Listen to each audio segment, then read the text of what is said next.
If you've ever believed for even 1 second that kindness is pointless, this story will change your mind forever. What a kind single dad did at a stranger's funeral set off a chain of events so shocking that Americans and Brits everywhere couldn't stop talking about it. So before you dive in, make sure you subscribe so you never miss stories that hit your heart, twist your gut, and leave your jaw on the floor. Lucas Grant never expected anything extraordinary to happen to him, not after years of scraping by as a single dad working 2 part-time jobs in a small Michigan town, waking before dawn to pack his 8-year-old daughter Ella's lunch, rushing her to school in his fading blue sedan that needed new brakes for 3 months straight, and praying the next paycheck wouldn't disappear to medical bills or overdue rent, and certainly not on a cold Tuesday morning when he found an anonymous black envelope in his mailbox containing nothing but a funeral invitation, a name he didn't recognize, Eleanor Hawthorne, and a strange handwritten note that read, "She admired your kindness from afar." He shrugged it off. Must have been junk mail, wrong address, or some marketing tactic. But later that afternoon, after a miserable shift where his manager lectured him for being too friendly to customers, he walked past the old Hawthorne cemetery and saw a small gathering, no more than 7 people, under a gray sky that looked ready to burst with snow. Something tugged at him, a nudge in his chest he couldn't explain, so he walked closer, planning only to pay his respects from a distance. That's when he saw her. A young pregnant woman in a green coat, shivering, trying to hold an umbrella while clearly battling cramps or dizziness, her face tight with pain and her eyes red from crying. She stumbled, nearly collapsing onto a slushy patch of icy ground, and without thinking, Lucas rushed forward, catching her by the arm. "Whoa, easy, I've got you," he said, steadying her. She tried to speak but winced. He guided her to a bench, took off his own coat, wrapped it around her, and insisted she rest. The funeral director approached to thank him, explaining quietly that the woman was Ava Morgan, the deceased's goddaughter, and had insisted on coming despite complications in her pregnancy. Lucas stayed with her throughout the service, even though he wasn't supposed to be there at all. When she grew faint during the closing prayer, he grabbed a bottle of water from his car, warmed her hands with his, and kept reassuring her. After the burial, she told him through shaky breaths that she couldn't drive home, so he offered to take her. In the car ride, she opened up, about losing her job, about the baby's father abandoning her, about Eleanor, the woman they'd buried, who had been like a grandmother to her. "She always said kindness is like interest, it compounds," Ava whispered. Lucas smiled at that. It sounded like something his late wife Emma would have said before cancer took her 3 years ago. He dropped Ava off at her apartment, refused gas money she tried to give him, and told her to call if she ever needed anything. He thought that was the end of it. But 3 hours later, just as he finished reading Ella a bedtime story, there was a knock at his door, 3 firm, steady knocks that made his stomach flutter with unease. When he opened it, 2 lawyers in black overcoats stood on his porch, holding a folder stamped with a silver crest. "Mr. Lucas Grant?" the taller one asked. Lucas nodded slowly, heart pounding. The lawyer handed him the folder and said, "Please read this immediately. You've just inherited something significant." Lucas blinked. "Inherited? From who?" The lawyer exchanged a glance with the other and replied, "From Eleanor Hawthorne, the woman whose funeral you attended today." Lucas felt the world tilt for a moment, confusion raging in his chest. "But I didn't even know her," he whispered. The lawyer's expression softened. "She knew you, Mr. Grant, and she left you everything." Lucas didn't sleep that night. He sat at his small kitchen table with a flickering light overhead, flipping through documents again and again, barely able to process the words. Total estate value, $500 million. $500 million. More money than he could imagine. Enough to pay off every debt, buy Ella a future, maybe even fix the brakes on the sedan he prayed over every morning. But it didn't make sense. Eleanor Hawthorne was a name he'd heard in town, wealthy, private, eccentric, but they had never met. He spent the next morning meeting the lawyers at their downtown office, still smelling faintly of pancake syrup from Ella's breakfast. They explained everything. Eleanor had spent years quietly observing people in the community, donating anonymously, helping from the shadows.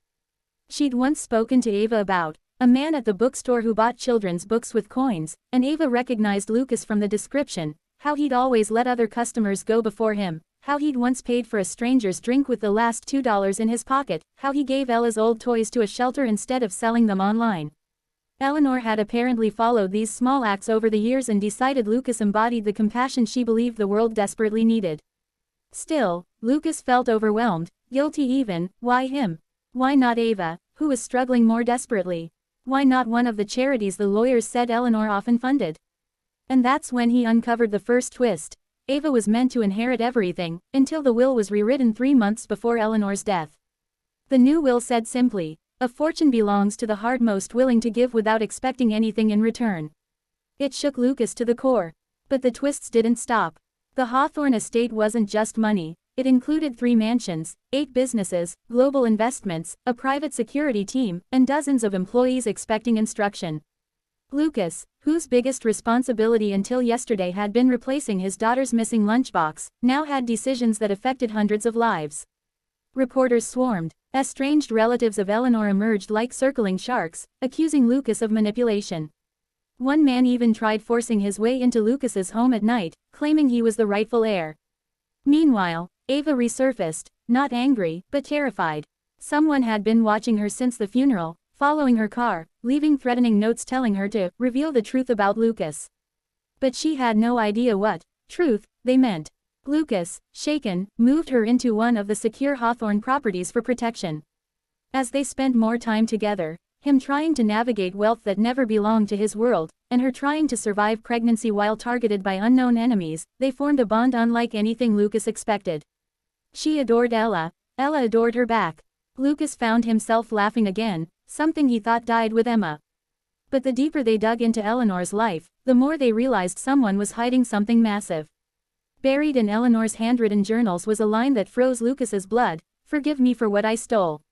One day it will return to its rightful owners." Lucas didn't understand, until an old private banker contacted him with classified files revealing the second twist: Eleanor hadn't built her fortune. She had inherited it abruptly from a mysterious partner who vanished 40 years ago. And this partner wasn't dead, he'd resurfaced. And he was coming for the fortune. Violently if necessary. The banker warned Lucas that his life, and Ava's, were in danger. That night, as snow blanketed the roads, Lucas heard glass shatter. Someone was inside the estate. He rushed to Ella's room, but she wasn't there. And neither was Ava. A chilling note was taped to the wall: "Return what isn't yours, Lucas. Or lose everything you love."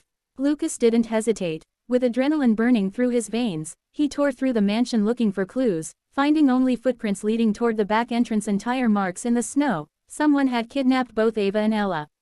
He called the security team, but halfway through the sentence his phone buzzed with a video message. Ava tied to a chair, Ella crying in her lap, and a masked man saying, "Meet me at the Hawthorne warehouse at midnight. Bring the original will, and come alone." Lucas felt the weight of the world crush him, yet he forced himself forward because fear couldn't stop him. Not now, not when 2 lives depending on him were trapped in the cold hands of a man ready to burn half the world to reclaim the fortune he believed Eleanor had stolen. When Lucas reached the warehouse, darkness swallowed him whole except for a single hanging bulb that swung violently overhead. The masked man stepped out, removing his mask to reveal a face aged by time: Theodore Blackwell, Eleanor's former partner, the supposed missing billionaire. He wasn't dead. He'd been hiding after embezzling money decades ago, and Eleanor had taken the fall for him to protect herself and Ava, whom she'd been raising, keeping secrets locked away until her dying breath. Theodore snarled, "That fortune is mine, and that woman, her goddaughter, has something that belongs to me." Lucas realized then the real twist. Ava wasn't just Eleanor's goddaughter, she was Theodore's biological daughter, unknown even to Ava herself. And Theodore wanted control of her unborn child to secure his claim to the fortune. Lucas, shaking with rage, refused. A fight broke out, raw, desperate, savage. Theodore held a gun. Lucas had nothing but his fists and the protective fury of a father. During the struggle, the gun fired, missing Lucas but hitting a beam above, causing a section of the warehouse to collapse. Lucas used the distraction to free Ella and Ava, guiding them toward the exit while Theodore screamed, attempting to dig himself out of debris. Outside, police, tipped off by the security team who'd tracked Lucas's phone, arrived in time to arrest Theodore and secure the warehouse. The fortune, the danger, the secrets, everything felt like a storm finally breaking. Yet the biggest twist came later at the hospital, where Ava was treated for stress and Ella held Lucas's hand tightly. The lawyers informed him that Eleanor had written an addendum to her will, hidden behind a painting, stating that if Theodore ever resurfaced and attempted to reclaim the fortune, the inheritance would default not to Lucas alone, but be split 3 ways between Lucas, Ava, and Ella, creating a binding legal family trust. Eleanor had planned everything. the funeral invitation, the clues, even the message that led Lucas there. She believed Lucas would protect Ava and Ella, the way he protected strangers every day without fanfare. Months later, Ava gave birth to a healthy baby boy. Lucas was in the delivery room. Ella held the baby before anyone else. And as spring arrived and life finally softened its edges, Lucas realized the truth: this wasn't really a story about inheritance, money, or danger. It was about the family he never expected, the love he didn't think he deserved, and the kindness that started it all. Ava moved in with Lucas, officially. A year later, she asked him, "Can you be the father of my child, and maybe my partner too?" And Lucas, remembering the cold day he met her at a funeral, whispered yes. As for the $500 million, Lucas donated most of it, building shelters, funding hospitals, creating community centers, because that's what Eleanor had admired in him, the man who gave without expecting anything in return. And he kept one mansion, the smallest one, where he, Ava, Ella, and the baby lived, laughed, and built a life together. A life not defined by money, but by the one thing priceless enough to change destinies: kindness.